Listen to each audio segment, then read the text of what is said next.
Start things off as always with our full mag plus one. We're going to be running the magazines that came with the gun, though it does accept VEPR mags. Got some 7.5 birdshot here, which is sometimes a little tough on semi-auto shotguns. We'll see if it runs it. It does kick that empty mag out nice and stoutly. A little tough to get that full one in there. Let's see how it does. I'd say it runs.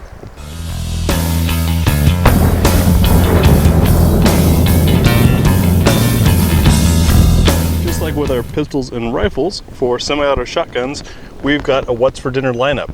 Starts off way down here with the heaviest and fastest loads. We got buckshot in here, some low recoil stuff.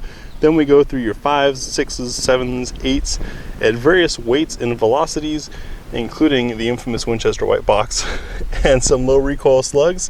Let's see what this gun will run. First off, for what's for dinner, we're gonna start with the heavy loads. I'm gonna be taking them, and Maddie's gonna take the lighter stuff. This is some 12 pellet double-aught buck max dram, 2 3/4 inch.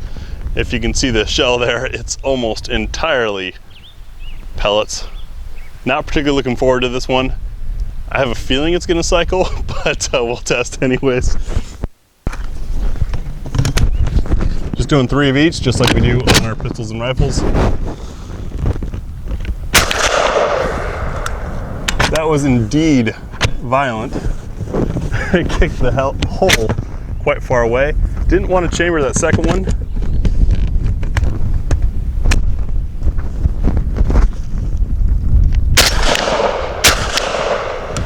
It runs. Recoil. Although it definitely moved me, I gotta say this recoil pad is doing something, because it didn't necessarily hurt, it was just jarring. Next up, some double-aught buck as well. This is a 9 pellet, this is the standard. Also a max dram load. Should be plenty of energy.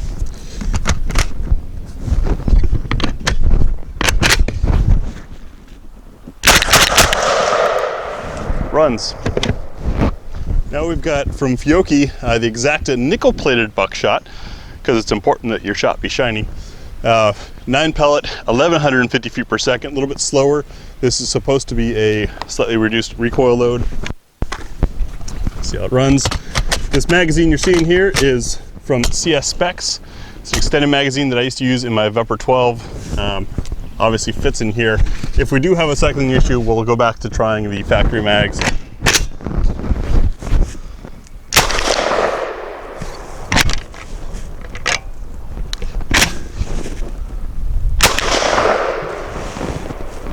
Seems like this load might be too soft.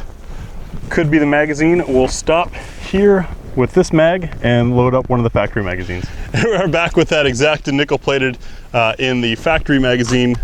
See if it was a magazine issue or gas from the load itself. Looks like it's this load. Moving on, we've got a Pheasant Load here. This is number 5 shot, 1 3/8 ounces. It's quite a load, 1250 feet per second.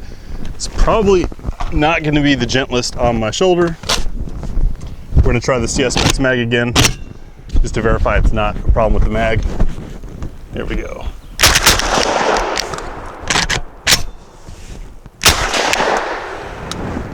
So that's a violent load. I'm not sure what that hiccup was there. It got about halfway chambered and then stopped, but as you saw, I just gave it a quick remedial and the gun ran. Next up, Rio target load. This is 1 1/8 ounces of number 8 shot. So even though it's a small shot, you do have 1 1/8 ounces of it, 3 dram and 1200 feet per second. So moving pretty quick. So I think that an 8 shot would be a soft load. This one's moving pretty quick and has a pretty substantial weight behind it.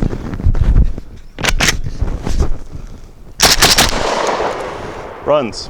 Now we're up to a Dove load. This is number 6 shot, so bigger pellets than what you just saw. 1250 feet per second, but it's only 1 ounce of shot, so less energy or inertia coming out of there in theory. Oh yeah, that is pleasant to shoot. Oh, we're good. All right, so I'm going to start off with the Fiocchi Shooting Dynamics target load. 7.5 shot, 1,250 feet per second. It is 1 1/8 ounce. Thank you.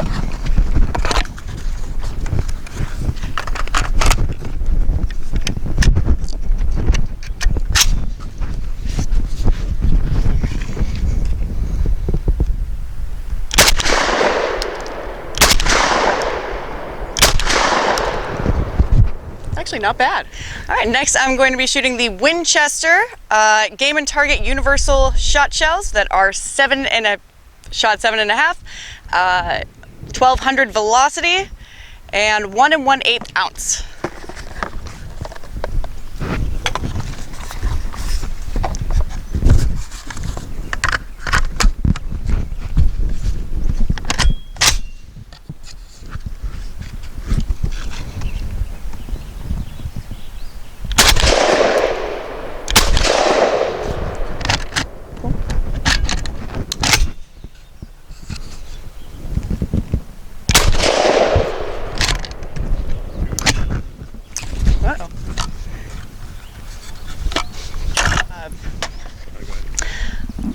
So obviously, didn't really like that round, which is something that we did kind of anticipate because the Winchester white box is notorious for not cycling the lower rounds very well.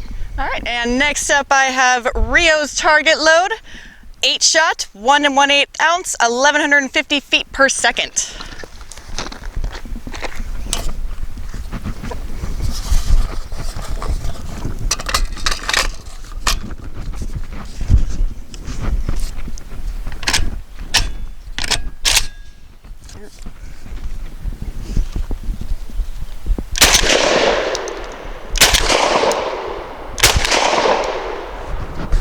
Not bad. Next we have the Federal Premium 1 ounce low recoil slug, 1,300 feet per second.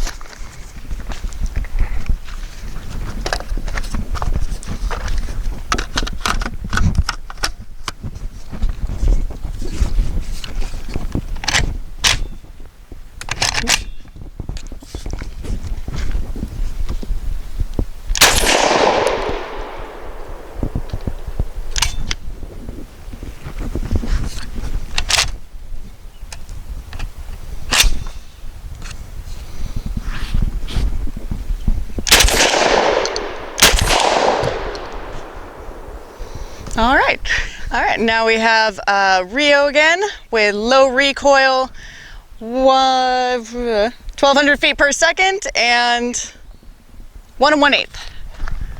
Okay.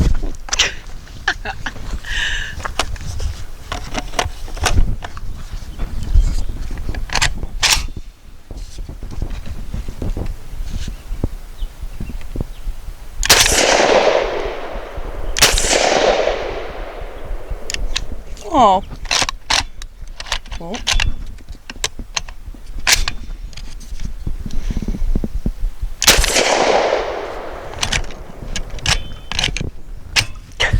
Those are probably a little too soft.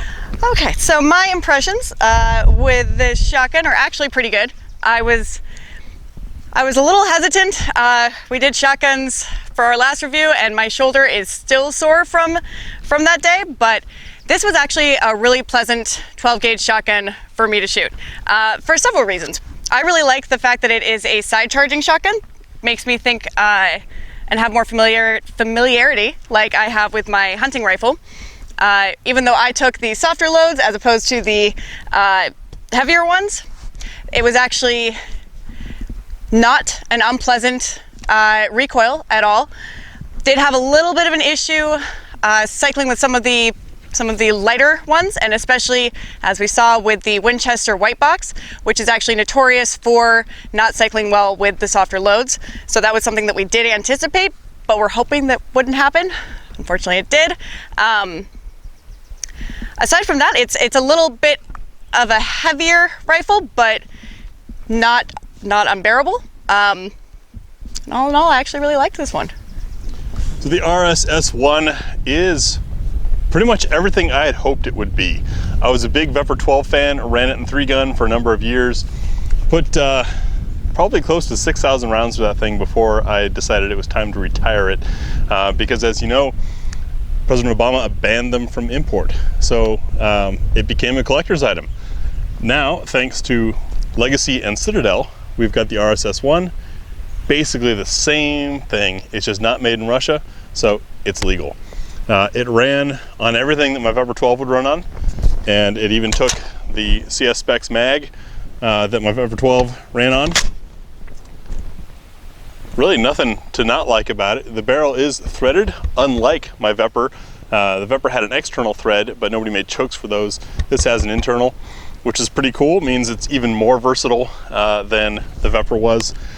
This stock, although the rubber's rather firm, did take a lot of the bite out of some of the heavier loads that we were shooting. So yeah, VEPR 12 replacement or VEPR 12 upgrade.